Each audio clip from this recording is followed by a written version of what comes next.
This is the Detroit Sports Podcast Network. CBD is a game changer sweeping the nation. This hemp extract is the natural way to elevate your mood, eliminate aches and pains, reduce anxiety, and keep you sleeping all night long. It can even cut your workout recovery time in half. Get in the game today with 20% off all orders of CBD and lavender products from Lavender Lane, a lavender farm located right here in Milan, Michigan. Just go to lavenderlanemi.com today and enter coupon code Detroit for 20% off your entire order. Guys, look, these amazing products are infused with calming lavender to maximize their effectiveness, meaning your CBD items only take minutes to take effect, which is way quicker than those pills you were about to swallow. On top of it, they are perfect for men and women. Lavender Lane has lab-tested CBD creams, tinctures, and roll-ons that are perfect for any situation, even if you're on the go. Put your health back in your hands by heading over to lavenderlanemi.com and entering coupon code Detroit for 20% off your entire order of CBD and lavender products. What do you have to lose? Your satisfaction is guaranteed or your money back. So if you need lavender gifts for your loved ones or just looking for the natural way to ease your discomfort with CBD, go to lavenderlanemi.com and use coupon code Detroit to unlock these miraculous benefits of CBD and lavender. That's lavenderlanemi.com. And remember, use coupon code DETROIT for 20% off your CBD and lavender products from Michigan's own Lavender Lane. After yet another Buckeye beatdown, it is a time for truth. Next on Michigan Podcast. But there's going to be one team that's going to play solely as a team. No man is more important than the team. No coach is more important than the team. The team, the team, the team. Looks deep for Anthony Clark. Waits for it. Yep, caught. This is no time for that. In the pocket and a sack. Tim Jamison. Brady gets terrific. Throws it and a touchdown Knight again. Schultz just before Brazil got him. And a leaping interception by Woodson. Arbor back to throw over the middle. Caught by Collier at the 5 on his feet. Touchdown Michigan. On its way. He's 5'7", 179 pounds, a junior at Michigan. But Jamie Morris packs a wallop, and he delivers for Bo Schembechler. And here's your first play. Pressure coming. Sack. It is Glenn Steele, number 81, who fought his way through the traffic. Option. And Robinson calls his own number, and he's going to score. Oh, an easy touchdown for Robinson and Michigan.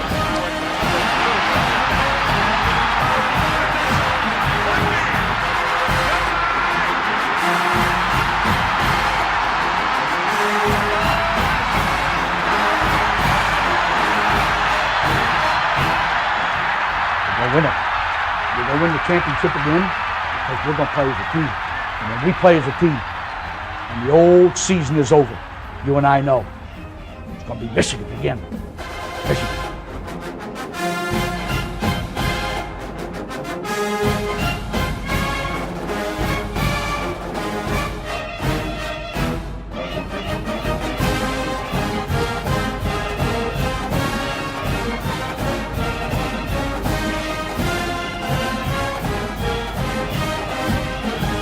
Go Blue, I'm Steve Deace, and welcome to this week's episode of Michigan Podcast. Of course, our maize and blue daubers are down after receiving yet another beating at the hands of those Buckeyes. And I think that has pretty much all of us right now that root for the artist formerly known as the Leaders and the Best, at least in football.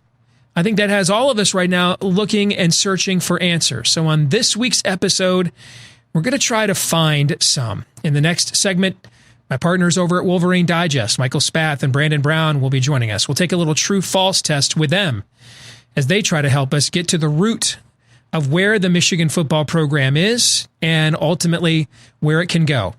But I want to begin by tackling excuses. It's not a good word. It's kind of a mean word.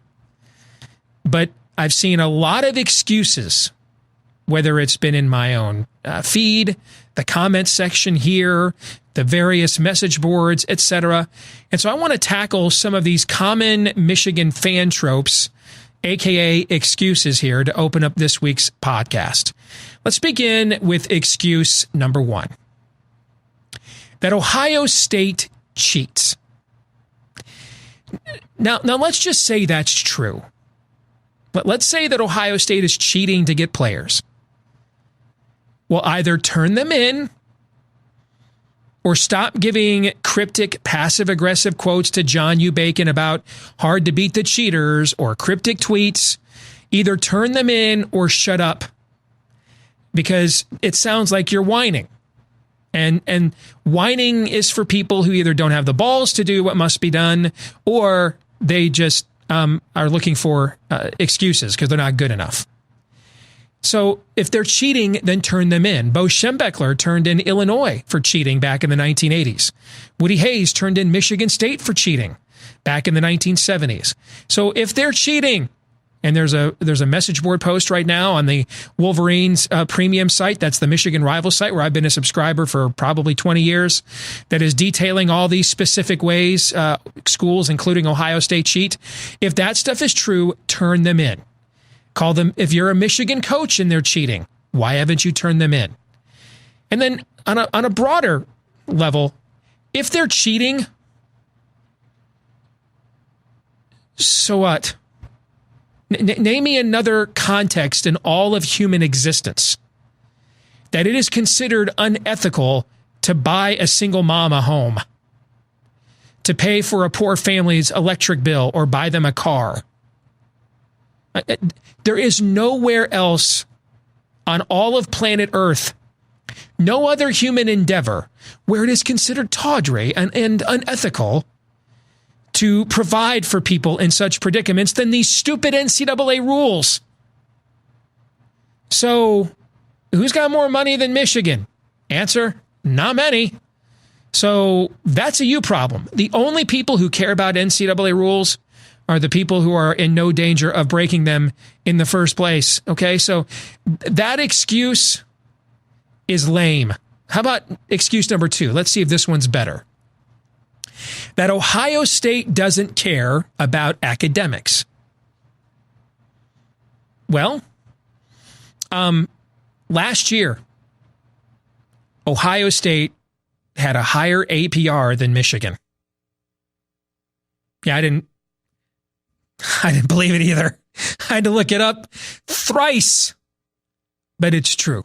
Now, both had very good APRs. Ohio State's was just a little bit better. Number 2 in the Big Ten, in fact, behind only Northwestern. Michigan right behind them at number 3. Ohio State was 987. Michigan was at 982. But Ohio State had the better APR last year. So let's try another one. Let's try excuse number 3, shall we? Ohio State lets its players take online courses. Well, right now, my wife is in the midst of getting her second master's degree online at Liberty University. Millions of Americans take online courses. The University of Michigan offers online courses. I would imagine that if a Michigan player suffered a serious injury like a broken leg or a blown knee ligament, he couldn't get around campus, that they would have him take, guess what? Online courses. Now, this is a reference to Justin Fields saying Ohio State's great quarterback, that he takes online courses and that gives him more time to study and watch football. So what? And yes, I understand Michigan is the number 1 ranked public university in the world. By the way, Ohio State's ranked the 17th best public university in America, according to U.S. News and World Report. I looked that up too. So, it's easier to cheat with online courses. You're right. No, there was never any academic cheating in college sports until we had online courses. I remember sitting in class as an undergrad at Michigan State University. Why did I go there? I am the living embodiment of the joke. I went to Michigan State because I couldn't get into Michigan. That's the truth. I couldn't get in. My ACT score on math was so low, Michigan wouldn't let me in, but Michigan State did. And I remember I sat right there in a philosophy class once when a couple of Michigan State players, one of them went on to the NFL. I was sitting right between them. We're openly cheating and giving each other answers on the exam right there in class. We didn't have, Al Gore hadn't invented the internet yet when this had occurred back in 1992, 93, whenever it was. All right. So I don't get this whole online course thing. Millions of Americans have degrees from online courses. It's one of the primary vehicles universities have used to actually grow their student bodies as well as their revenue. This one, I just don't. This is the lamest excuse of them all. And I think these are all pretty lame. But let's try excuse number 4. Maybe this one has more credibility. We can never match Ohio State's obsession. Meaning that they cross the word M out. Or the letter M out, I should say. That they practice all year for us. You know, when Bo Schembechler built the Michigan program back from ruin, when he took over in 1969, he so emulated everything Ohio State did. We ran their offense, their defense, everything, because Bo had a hand in creating that. He was Woody's offensive coordinator for several years. He worked so painstakingly to emulate Ohio State, the class of the league, that he earned the nickname Little Woody. When celebrated former Michigan defensive coordinator Bill McCartney left Michigan to go take over the Colorado football program, and Nebraska was the top of the heap in the old Big Eight, he did the exact same thing, emulated everything Nebraska did. What do you mean we can't match their obsession? No, it's not that we can't. It's that we won't. Those are two totally different things. There's a very popular message board rumor that a marginal player on the Michigan team, his parents like to go on social media groups and sow dissension and complain about the program. And they were the source of the Zach Charbonnet had his knee scope and he's out for the year rumor a couple of months back. If that's all true, why is that young man still in this program? Do you know what would happen at Ohio State if a marginal player's parents were popping off in a Facebook group? Either Urban Meyer or Ryan Day would call that young man into his office and say, hey, what do you think about Cincinnati, Ohio? I've got good news for you. You're going to be playing there. Have a nice life. Because that's what Bo would do. Pull that crap on Bo. Hey, you ever been to Mount Pleasant, Michigan? Or Ypsilanti, just right across the street there? No? Gosh, it's your lucky day, kid. Because you're going to be playing for Central or Eastern Michigan here next week. Have a nice life. Tell your parents I said hello. We got your scholarship filled already. No. It's not that we cannot match their obsession. It's that we won't. Those are two totally different things. Our 5th excuse. We can never overcome the talent gap. I love this one. Yes, Ohio State is more talented, man, 1 to 85. But last I checked, only 22 players, 11 on each side, played at a time. Therefore, it doesn't really matter if Ohio State has 3 running backs and we only have 1 or 2 that are good. They're only playing 1 at a time. It doesn't matter who's got 4 good quarterbacks. Actually, we have the deeper quarterback room this year, but it doesn't matter. You're only playing 1 of those guys at a time. Hey, here's a question for you. Do you think the talent gap is why Michigan's 5-star receiver Donovan Peoples-Jones just kept dropping all those balls against Ohio State? Do you think the talent gap is why consensus top 100 recruit Tariq Black ran on a 3rd and 10 and an 8-yard route, and then instead of fighting for the first down, just ran out of bounds? Do you think the talent gap is why 2 of your senior captains played terrible games, Josh Metellus and Khaleke Hudson? Do you think if Michigan had 3 or 4 more 5-star players, that when Khaleke Hudson was looking right at that ball on that punt and then still jumped offsides, do you think he would have thought, you know what, we've got 4 or 5 other 5-star players. I'm not going to jump offsides now. This argument has no merit.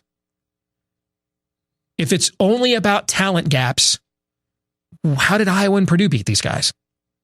And if it's only about talent gaps, how did Wisconsin beat us 38-14? I mean, if recruiting rankings solve all, I'm not disputing that Ohio State doesn't have the more talented team. But Michigan has 1 fewer 4- and 5-star recruit on its roster than Clemson does right now. One. You want to talk about talent gaps? If you think the recruiting gap between Michigan and Ohio State is wide, have you looked at the recruiting gap between Michigan and Wisconsin? Final, Wisconsin 38, Michigan 14. No, again, yet another excuse offered up as a reason. None of these 5 excuses explain the last 16 years. 16 years. 16 years. No. And excuses remain for losers unworthy of the winged helmet, unworthy of the Block M, certainly not the things of victors valiant. We should be better than this. Hey, I want to introduce you to a brand new partner of ours here at Michigan Podcast, Hero Soap Company. Check these guys out. Veteran-owned soap company. Sign up for a subscription and get soap delivered right to your door each and every month. 3 different options starting at just $5 a month, all the way up to the battalion package, or as I like to call it, the Buckeye package. 3 bars of soap each month for those Buckeye fans out there who need some extra help getting that stink off. The best part of this is Hero Soap Company donates a portion of each purchase to help veterans and active military, something all of us can unite behind. Wolverines, Buckeyes, Sparties alike. Use the promo code Michigan Podcast and get 10% off of your order. Promo code Michigan Podcast, all one word, and get high quality soap without having to go to the store. Hero Soap Company. Check them out online at herosoapcompany.com. Let freedom clean. Back here on Michigan Podcast, it's now time for the roundtable portion of this week's episode, and I'm joined for that roundtable by my partners over at Wolverine Digest, also with WTKA-Ann and Arbor, Michael Spath and Brandon Brown. Gentlemen, good to have you with us.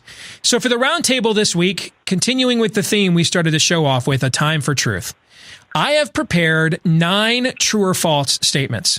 I'm going to give you guys give you guys the chance to answer each and every one of them. And these are from various perspectives, pro Harbaugh, anti Harbaugh, confused, because I want us to have a really holistic view at this big picture of where the program is at and where it stands. Are you ready to go? Sure. Let's do it. All right. True or false, number 1. The best case outcome for the remainder of the Harbaugh era is he performs like John Cooper did at Ohio State in years 6 through 11, 83% wins, a Heisman winner, 3 Big Ten titles, 3 top 6 finishes, 2 wins in the game, and 2 major bowl wins. That is the absolute best case scenario, is that Jim Harbaugh turns out to be Michigan's John Cooper, because his first 5 years, their records are pretty similar. Michael, is that true or false? Well, if it's true, can you sign me up for that right now? I mean, you're telling me that in the Jim Harbaugh era, he'll win 3 Big Ten titles, he'll beat Ohio State 3 times, and he'll have 2 major bowl victories, which I assume would be like getting to one playoff game or getting to the Rose Bowl. I mean, from where Michigan is and where Michigan's been these last 15 years, where it's been these last 5 years, if you could sign me up for that, like, hell yeah, I would take that in a heartbeat. That is best case scenario. I don't think that's not even in my pipe dream right now. Like, when we talked about it on our radio show on Tuesday, what our expectations were coming into the Harbaugh era and how high they were and like how we've had to readjust them. And my expectations are far lower than that for the next 5 to 8 years now. So you give me that, and I'll be whistling, walking down the street with a big smile on my face over the next 8 years. Brandon? Yeah, I mean, I don't know what the rest of your questions are yet, Steve, but that's probably the biggest true on the list. I'm just going to I'll throw that out there. I don't know if that's going to be accurate or not, but I mean, he hasn't done anything close to that yet, so how could you not say true to that? Yeah, I mean, the facts are the facts. If he does those things, there's no way that Michigan fans could be unhappy. I mean, wins against Ohio State, wins conference titles, a Heisman winner. I mean, Michigan isn't sniffing any of those things right now, so absolutely true. Imagine December 30th, 2014, and being told that you were going to hope that he's your new John Cooper. Imagine being told that. Yikes. All right, true false number 2. The talent gap between Michigan and Ohio State is actually growing wider the further into Harbaugh's recruiting that we get. Brandon, is that true or false? I think it's true. I think any metric that you can look at will prove that. I mean, we talked about it earlier this week. I know Michael brought it up using the 24/7 composite scores. I'll let Mike give the specific number because I don't remember them, but it's the scores are farther apart now than they were when he started. And I think when you look at how many guys are getting put in the NFL year after year by Ohio State compared to Michigan, and I mean, shoot, what it looks like on the field, I don't know how you can say that that's false. I'll say that the gap is wider now than it was when he started. Michael?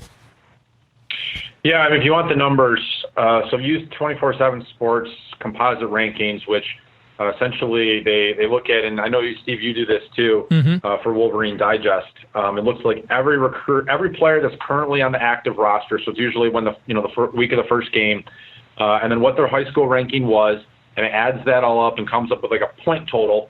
And generally speaking, there's only like 2 or 3 teams a year that are 900 or better, and that's Alabama, Ohio State, once in a while LSU, once in a while USC.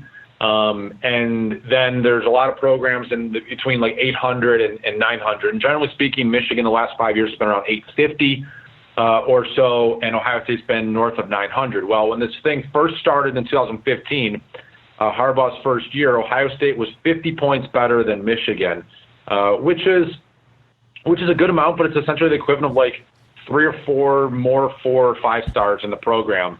Here we are 5 years later, and Ohio State is 120 points ahead of Michigan, which is the equivalent of about 10 to 12 4 or 5 stars more than Michigan has. And so, yes, I mean, the numbers, if you believe in this type of thing, and there's really no other way to accurately measure it, then Ohio State has been getting more talented, and Michigan has kind of just been staying the same during the 5 years of the Harbaugh era. And so in that respect, the gap has gotten wider. One of the things that I thought Ari Wasserman from The Athletic wrote about that was very true is he said, if you took every person on Ohio State and put them over Michigan, how many would start on Michigan's team? And, you could say quarterback, running back, probably at least 3 of the offensive linemen, the wide receivers, and then just, on and on and on. And if you did the same thing for Michigan and put those guys on Ohio State's team, how many players would start for Ohio State? I bet it's a lot less. And so that's another sign of the gap just getting bigger and bigger. All right, true-false statement number 3. If you've never won a conference title in 9 years as a college football coach, it's far more likely you will never win one than it is you'll still win several of them. Michael? Yeah, I mean, I think that's true. I mean, we're getting further and further into this thing, and everybody's trying to point to the Dabo, and I put it in an article, kind of like let everybody like, is this what it's going to be? I mean, I don't believe it. Brandon doesn't believe it. I don't think you believe it. It's going to get harder and harder and harder to get to that level because your top competitor's pulling further away, and you can't sell results anymore. You're still trying to sell hope to recruits, and recruits are smart enough to get past to not buy into that anymore. I think Dabo Swinney is a I don't know what's a rare bird, a dodo bird or something. I mean, he's the exception, not the rule. If he was, then a lot of other people would be, getting to year 5, getting to year 6, not winning one, and all of a sudden breaking through. I think it's much more likely that we see maybe one Big Ten title in the rest of the Jim Harbaugh era, and it's just going to get harder and harder to win it. I based on my research, guys, there isn't a current college football coach in the Power 5 that if he didn't win a conference title by the end of his 4th season at his current school has ever gone on to win one. Dabo won his at the end of his 4th season. Jimmy, of course, will be going into year 6 next year. So, because let's face it, most of the time, if you don't win a conference title your first 3 or 4 years, you don't get a 5th year in today's college football. You get fired. Yep. Yeah. Brandon, what are your thoughts on that statement? Yeah, I mean, I think if you haven't won one yet, I mean, he hasn't even played for one yet, let alone win one. I mean, he hasn't even gone to Indy. So every year that Ohio State gets better and Michigan kind of stays the same. I don't think Michigan's going backwards, but every year that Ohio State gets better and Michigan stays the same, the gap's getting wider and wider. I mean, everybody was up in arms, and the narrative was that maybe Michigan needed to look elsewhere after last year's 23-point loss in Columbus. Well, this year they got served a 29-point loss in Ann Arbor. So, I mean, it's not getting closer. It's not getting more likely that he's going to make a Big Ten title game. And then, oh, yeah, you got to win it while you're there as well. You know, it's not like that's a gimme just getting there. So, yeah, I mean, I don't see how you can think like next year in year 6 with the schedule and, you know, who's coming back and, you know, what may happen between now and then. I don't think you can say that they'd be any closer to it. So it seems like it's getting farther and farther away. Next true-false question. This is number 5. Number 4, since Michigan isn't willing to have its university serve the football program, like what happens in football factories like Ohio State, Alabama, and Georgia, it can't possibly join that elite group because it lacks the in-state recruiting base a program like an LSU has to compete with those guys. Is that true or false, Brandon? Oh man, I have some hangups with these kinds of sentiments. It just sounds like a loser's attitude. I don't know. What does that really mean? You know, a university serving its football program. I mean, I think a lot of what Michigan does is centered around the football program because it's such a moneymaker and it's such a huge brand and it's a huge reason why enrollment is where it is. I mean, all those things are true. So Brandon, I want to stop you because I've been assured all Michigan football players are pre-med or are going to replace Neil Forbush at NASA Furbush anytime soon, and every single one of them. I mean, we practice less than every other big time college football program because our guys are taking 2-3 times the credits. I've been assured this on various message boards who also have insiders saying that Michigan lost to Ohio State Saturday because too many fans sold their tickets to Buckeyes. I've been assured of these things. Yeah. Reading your sarcasm loud and clear here. I just think that's crap. I mean, like you're Michigan. You claim leaders and best. You claim most wins all time. You claim most Big Ten championships. You claim this. You claim that. Like that's played. So I don't know if this is answering your question truly or falsely, but I just think that Michigan is supposed to be playing with those schools, and they're not. I mean, I know football is different now than it was 50, 60 years ago when Michigan was dominating almost everybody, but it still to me is a huge part of what the university is all about, what it stands for, why kids want to go there, what college football Saturday is like in Ann Arbor is. I don't know. There's a lot of moving parts with that question, but I still think let's be real here. If the players on Michigan's football team weren't playing football, they wouldn't go to Michigan, and that's the fact. So I don't remember exactly how you worded your question, but I just think that's a cop-out. I think that's a poor excuse and just trying to justify getting beat by your rival year in and year out. Michael, you agree that's a poor excuse, or do you think it has merit? I think we don't know, honestly. I think I've talked to a lot of former athletes, and there's a lot of stories out there that just from the demands that football brings and what the amount of revenue and everything that's tied into it, that the opportunity to pursue the degree arguably that they want doesn't really happen. You generally can't be both a huge success in the classroom and a huge success on the football field is what I'm told over and over again. But I don't really know what that means. I mean, does it mean like Michigan is accepting a whole bunch of players that wouldn't qualify on their own? I mean, I guess if every single guy is honest with us about what their GPA is and what their ACT score is, then we could say, yeah, that's probably true. Do we know enough about each individual athlete to say that, they are going to class or they've got to do this or they've got to do that? I think on the flip side, we don't know that either. I mean, I think what you've got very proud Michigan alums and fans that think that their school is different than everybody else's, with the exception of like Notre Dame, Northwestern, Stanford, and Duke, that those are the ones that they're like. And that's a pride thing, and that's a, hey, we see Michigan ranked in the U.S. News and World Report, and they're just trying to justify essentially themselves, like we do it a certain way, and that's how we can, rise above and be all high and mighty and act like, sure, we're not winning, but that's because we're the bastion of morality. I don't think that they're right, but I don't know if they're wrong either, because we just don't have that type of access and that type of information. But I would tell people to get off that horse, because they can't say that. And certainly we've heard from enough former athletes that say, like, hey, we don't get an opportunity to pursue a business degree. We don't get an opportunity to pursue a law degree, to pursue a medicine degree. So I would stop using it as an argument, but I'm not going to sit here and also say like that Michigan is a football factory like everybody else. Okay. Question number 5. Michael, this goes back to you. True or false? It's really just that Michigan has to go through Ohio State. That's the problem. Washington got to the playoff. Oklahoma has twice and might make it 3 this year. Or Utah or Baylor might make it this year. Notre Dame made it last year. Those programs aren't really that much better than Michigan's. They just don't have to go through Ohio State. Is that true or false? I think that's true.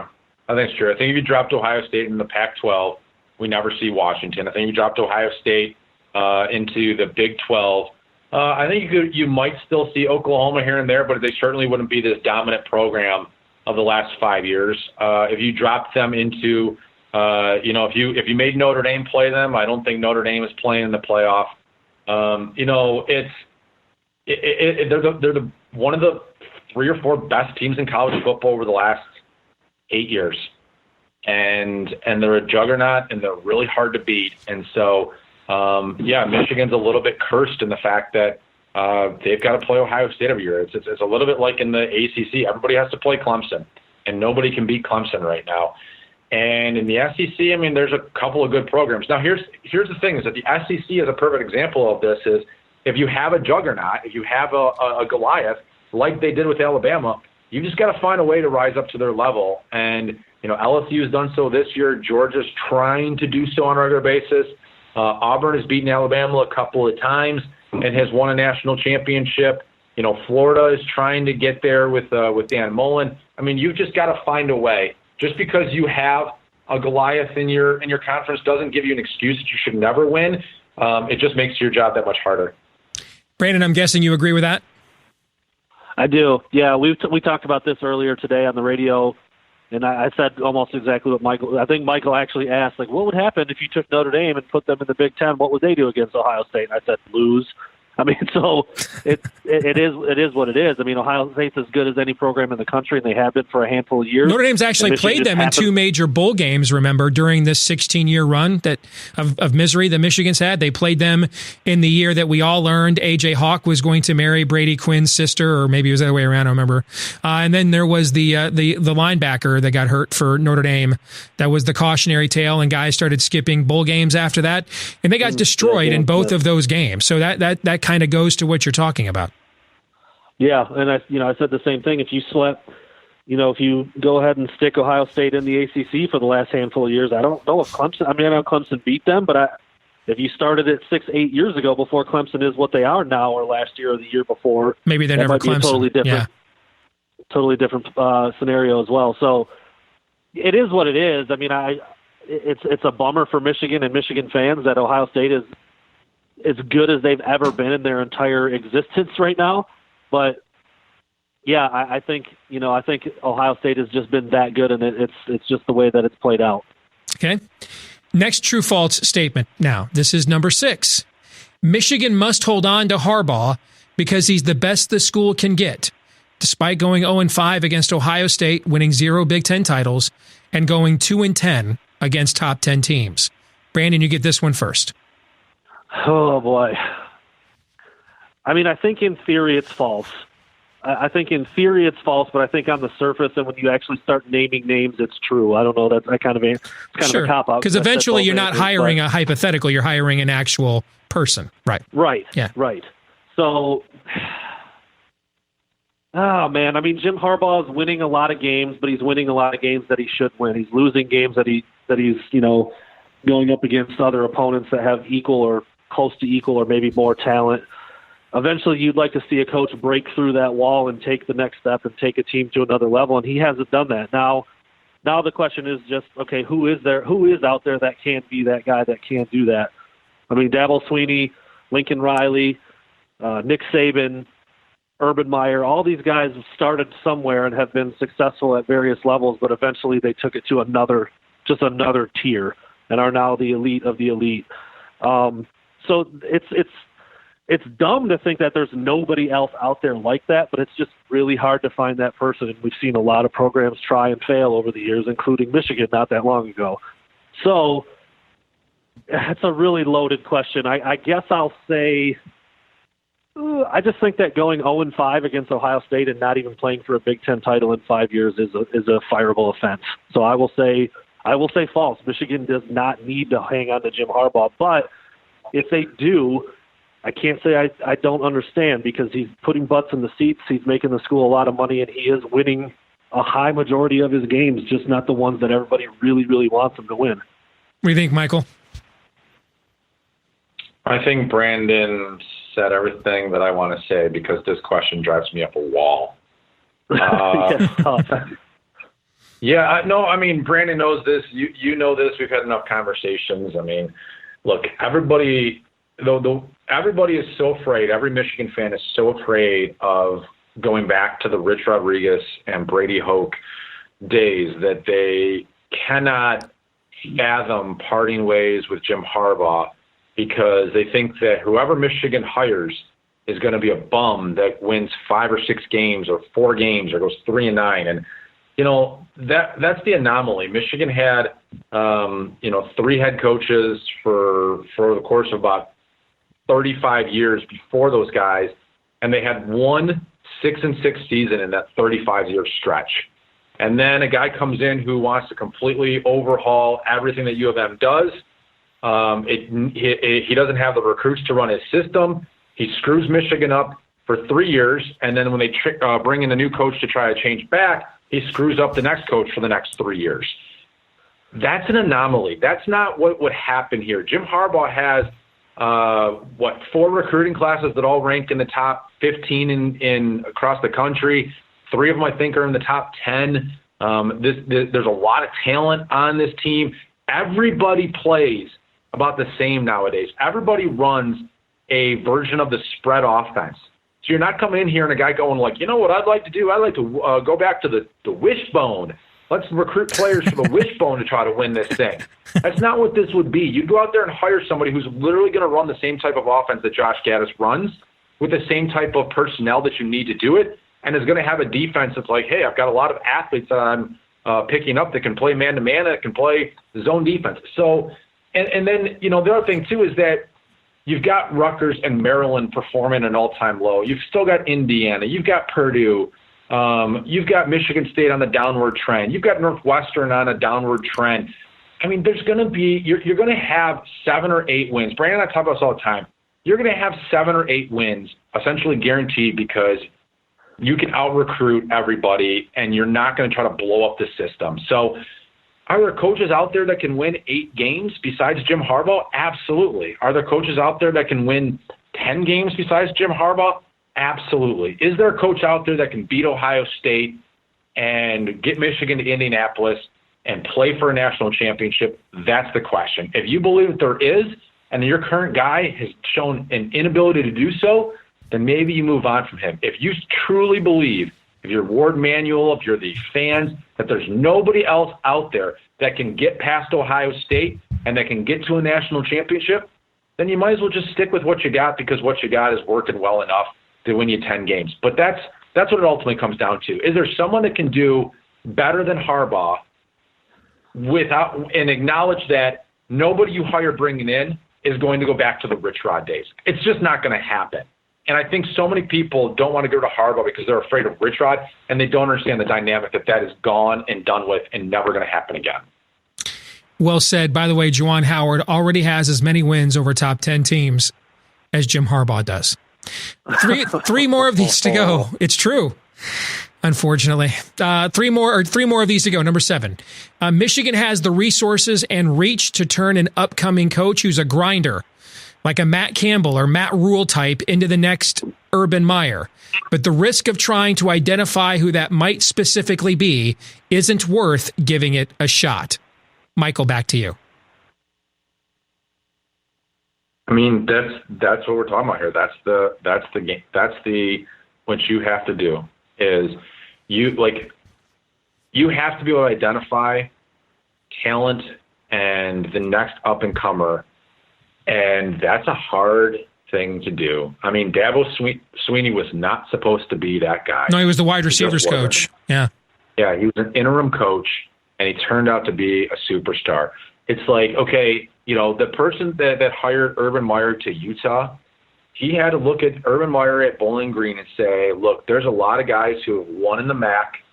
Each year there seems to be a different flavor of the month in the MAC.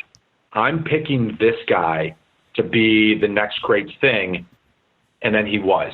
So you have got to have some really, really you've got to be a great leader. You've got to be a great CEO, and you've got to be able to identify talent better than anybody else.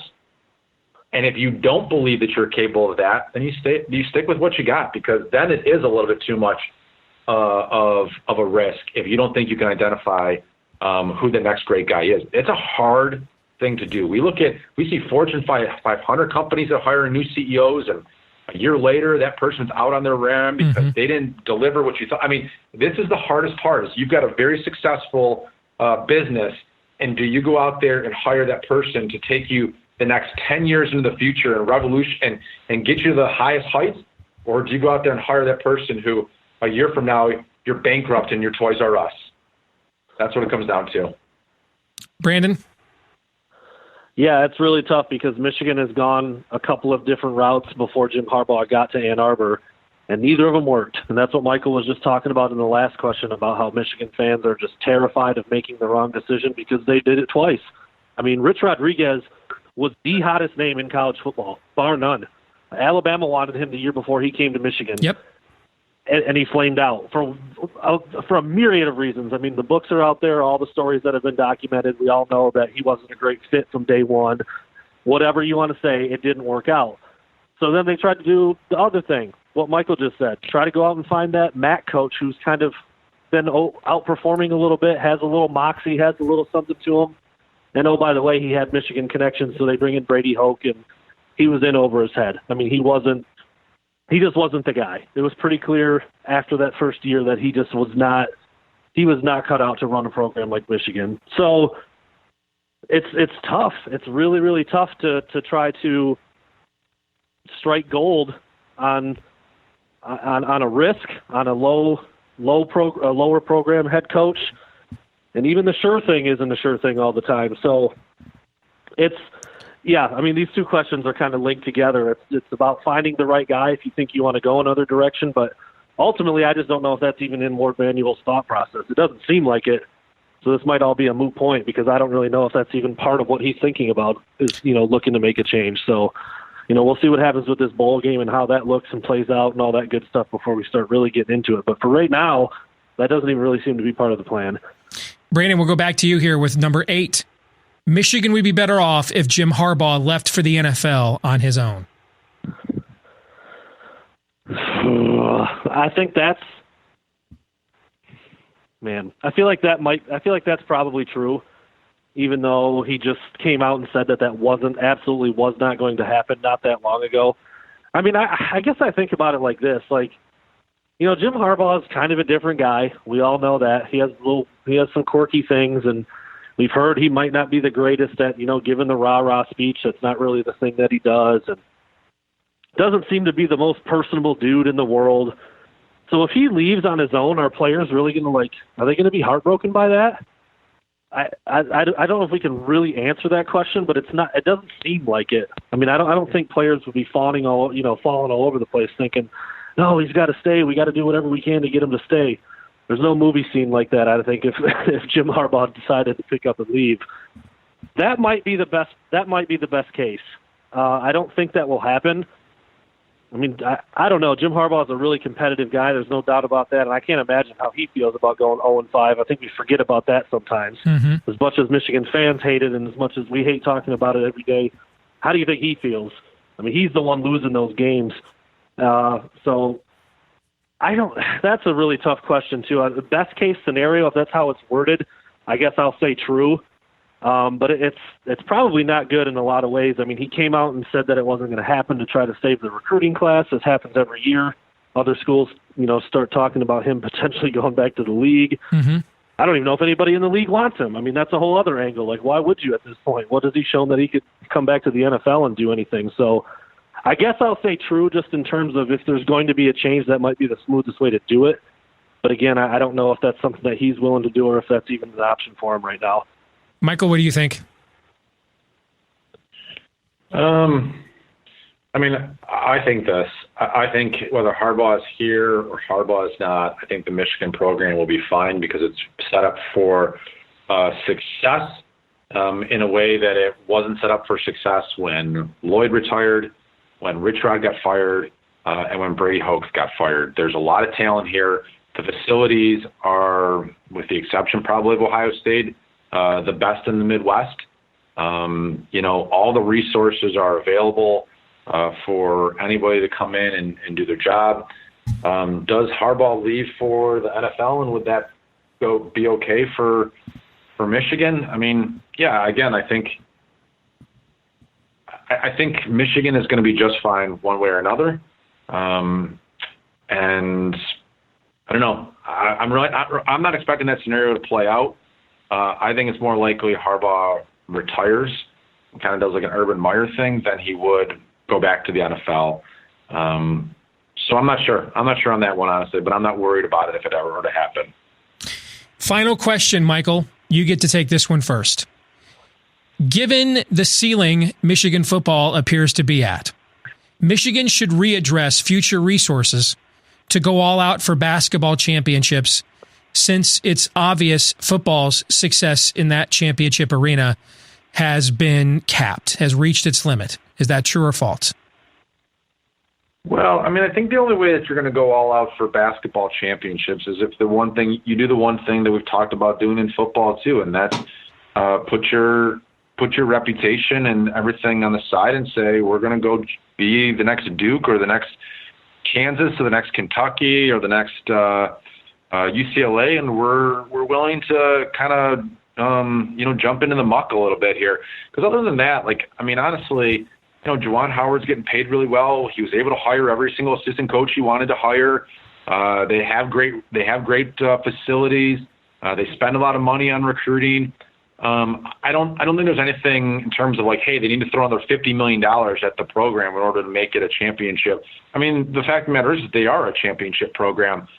They just aren't going to get the top 20 kids on a consistent basis, or top 25 kids, because they don't want to play the game the way everybody else plays it. And so that's all that they really have to left to decide is, if we're not going to win in football, do we go out there and cheat our way to a basketball title? And I don't think they have to. I think Juwan Howard, we're going to see how dynamic a recruiter he is, and he might be able to get the job done without having to wade into the gray areas. So I'm going to give him that opportunity to do so. And for football, I'm just left like a lot of fans, okay, I mean, Jim's not going anywhere. The administration really likes him. He makes a lot of money. He does things the right way. He wins 9-10 games a year. That's good enough for some. And so I'm just kind of sitting here and going to be a bystander and watch it unfold. And whatever happens, happens. I don't love where the program is. I do think there's an opportunity where if you were really, really trusted yourself and thought that you're a good person at mining that next generation and can bring in a superstar, an under-the-radar superstar, but a superstar, I'd be all for it. But you know what, honestly, I don't know that I trust. Even he did it with. I'll say this. Let me rephrase. He just did it with Juwan Howard. He might have just done that with Juwan Howard. So maybe he's capable of doing it, but I don't think we're going to have to worry or we're going to have to talk about that for the next couple of years, because I don't think it's going to do it. They're going to do anything with it. Brandon, you get the last word. Yeah, I would say false. I mean, I think it's a little too early in Juwan Howard's career as the head coach to even say that they need that. I mean, look where the program is sitting. I mean, granted, 7 games in, but they've done some really, really wonderful things in a short amount of time. And Juwan Howard does seem to have a knack for recruiting some higher profile kids that we just didn't see under John Beilein. So I think that needs to play out a little bit more. And then also, there's a building on campus that holds 115,000 people that's never going to let anything like that happen. So, I mean, football is the breadwinner for the school. It's the breadwinner for the media. It's the breadwinner for the athletic program as a whole. So no, it's just unrealistic. I mean, whether the basketball team, I mean, not if it happens, it's been more successful already over the last handful of years under John Beilein. But if the basketball team becomes, more of the flagship program in terms of winning bigger games and competing on a bigger stage, so be it. I don't think it's going to have anything to do with pumping more money into the program or wading into those murky waters that Mike talked about. I think it's just going to be because that's the way things have developed, and that's the way that that's the way Juwan Howard is taking the program and running with it, and that's continuing to be what we see with the football team, where it's kind of second fiddle to Ohio State and even third or fourth fiddle even in the Big Ten. I mean, kind of lost on all this is like not only did Michigan lose to Ohio State, but they got beat down by Wisconsin and also lost to Penn State. Mm-hmm. Like if Michigan wins those 2 games and goes 11-1 and loses to Ohio State, we're probably having a slightly different discussion. Sure. But they're not even doing that. So right. I still don't think it matters. I think Michigan's always going to be kind of the the centerpiece. But that doesn't mean that the basketball program can't be unbelievably successful under Juwan Howard. So I've got one more bonus question, and you can give me just a simple true or false. You can throw more detail in it, but given what the question is, you guys are probably going to be hesitant to do that. All right? True or false? Jim Harbaugh either wins the Big Ten and or beats Ohio State next season or steps aside at the end of year 6. I think false. I mean, I just don't think he's going to walk away. And I don't think he's going to win the Big Ten title next year. Brandon?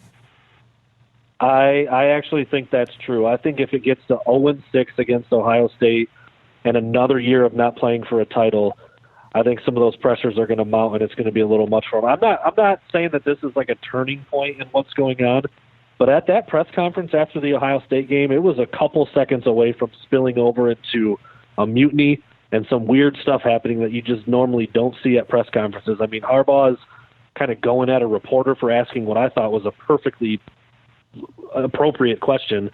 And then you've got Jim Harbaugh's wife, Sarah, in the background yelling out at a reporter for asking a question and calling him a name.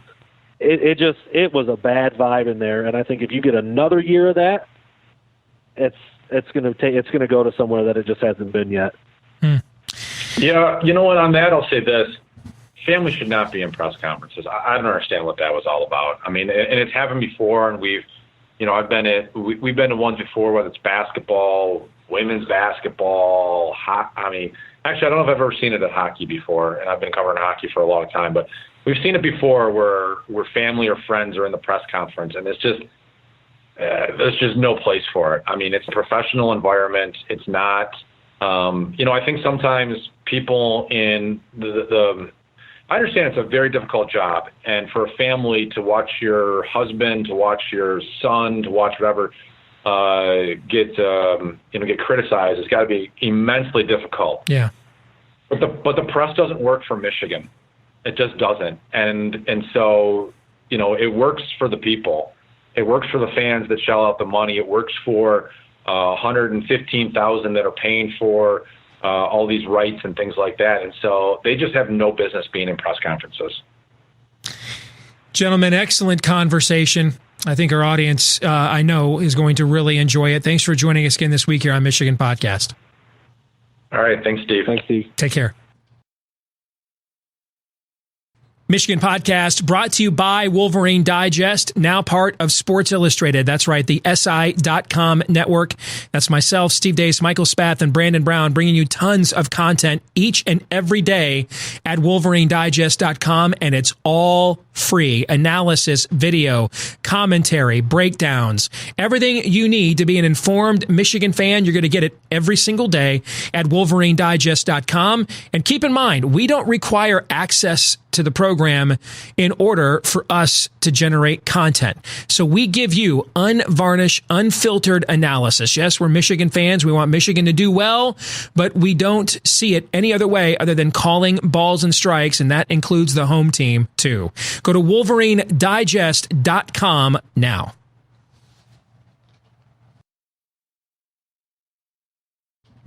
This week's Twitter poll, we asked you, will Jim Harbaugh win as many Big Ten titles in years 6 through 10 at Michigan as John Cooper did at Ohio State, which was 3? 91% of you said no. 9% said yes, and I also would have voted no. Which brings us to this week's question of the week from Nick Henderlong, who says, how do you think Michigan basketball, which went through a decade of death, has accomplished so much more than Michigan football in the last 10 years? They always seem to make the big play, whereas the football team doesn't. I think John Beilein is a better college basketball coach than Jim Harbaugh is a college football coach. I think Jim Harbaugh is a very good college football coach. I think John Beilein is an elite 1% coach, and I think that's the difference. But excellent question, Nick. That'll do it for this week's episode of Michigan Podcast. Hopefully it lived up to its advanced billing. This is, after all, a time for truth. Want to thank all of you for tuning in. Don't forget, like, subscribe, share, whether it's YouTube or iTunes or Stitcher, Google Play. However you access us each and every week, and those 5-star reviews, those help a ton as well. Special thanks to our friends at Detroit Sports Podcast for sharing and spreading the word about this too.